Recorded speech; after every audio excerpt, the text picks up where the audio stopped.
in it, but one of the biggest questions that we get all the time is how do you make the case, for trust and safety, right? Like, what's the ROI? And if you do a really good job, right, you're still trying to prove a negative, right? Like something bad didn't happen. And when, the downside of doing a really good job in trust and safety is you don't look like you're as valuable, right? Because you're doing such a good job and bad things aren't happening. And it's like you're convincing, you got to convince people, yeah, but we made we prevented those bad things from happening, right?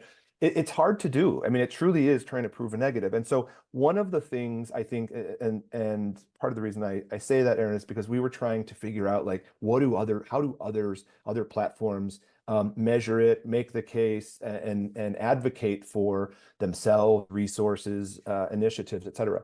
And one of the things that I've found is, in the tech world, I hate to say this, but we're all kind of followers to some degree, right? We want to see what others are doing. And more, the larger platforms are releasing publicly their trust and safety data, whether it's their incidents and all of that stuff, or their what their headcount is, what the titles are, things like that, right?